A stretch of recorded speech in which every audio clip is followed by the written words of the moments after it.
Thanks for checking in, Metalheads, the Friday 13th YouTube channel. Today we've got a classic band for you from the 80s. Now, does any of you guys out there remember the band Savage Grace? A fantastic US power metal band who released a couple of albums back on Metal Blade Records. Well, the guys are back. They're releasing a new album on the 5th of May, and it's called Signs of the Cross, released on Massacre Records. This is an interesting album. I'm glad these guys have returned. Now, the band were originally formed back in 1981 by Chris Logue and also Brian East. Originally called Marquis de Sade, but changed the name to Savage Grace. Now, it's interesting to know that actually the first demo by this band was actually recorded by Randy Rhoads, formerly with Ozzy Osbourne, with Randy's little brother on vocals called Kelly. Now, the band would record their first song in 1982, which would be on the Metal Massacre #2. So if you've got the Metal Massacre album, you'd have heard the demo song back in the day. And the song was called Sceptres of Deceit. Now, in 1983, the band would release their debut EP. It was called A Dominatress. It's a really cool album. Kind of reminded me of the Galloping Iron Maiden, the Judas Priest. It was certainly influenced by the new wave of British heavy metal, but they brought their own speed metal, power metal elements into the band, and they wrote some really great songs back in the day. This EP would see Chris Logue on guitar, would have Brian on bass, and also Dan Finch on drums, with vocalist John Burke. And this EP would also feature Kenny Powell, as we all know, went on to form Omen. In 1985, the band would release their debut album. It was called Master of Disguise. I really thought this was a cool album, to be honest. Let me know what you think, folks, what you thought of the album. To me, it reminded me of Iron Maiden, Judas Priest, but a speed power metal version. Really, really powerful, intense album for a debut. 1986, the band would release the next album. This was called After the Fall from Grace. This was my favourite album by the band.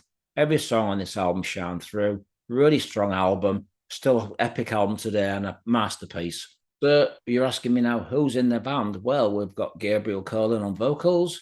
We'd have Christian Logue on guitars.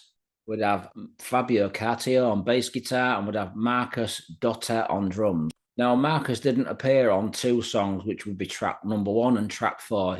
His replacement would be Griffin McCarthy, who recorded the songs Barbarians at the Gate and Rendezvous. So this album contains 10 songs. I'm going to tell you what the songs are on this album. We've got Barbarians at the Gate, Auto Morton, Signs of the Cross, the title track. We'd have Rendezvous, Stealing My Heart Away, Slaves of Desire, Land Beyond the Walls, Star-Crossed Lovers, Branded, and a bonus track which is called Helsinki Nights. Now, the album was produced by Christian Logue and actually mastered and mixed by Roland Grapoux at Grapoux Studios. Now, we all know Roland Grapoux's work with Masterplan and Halloween. It's a really, really good production, and the artwork was done by Daniela Uragru. Now, I've got to say, Gabriel's vocals on this album are really, really good.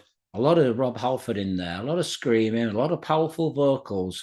He's really come a long way since the early days, but he's a fantastic singer. And having Roland Grapoux mastering and mixing the album certainly does help. But they've come a long way. They're a brilliant band. It's good to see a band like this reform. I love the old bands when they come back. I mean, after the Fall from Grace album, the band did release 2 EPs. They were Ride the Night, which was released in 1987. And then in 2010, they'd have the EP, The Lost Grace. Now, I've not heard these EPs, but I'm certainly going to be checking them out. Now, the opening track, Barbarians at the Gate, this is like old school Savage Grace, but it also reminds me of a Canadian band called Exciter, another classic band that have wrote some brilliant albums back in the day. It's a pretty raw, savage opening song, which is fantastic. It slaps you in the face. Certainly a great opening track.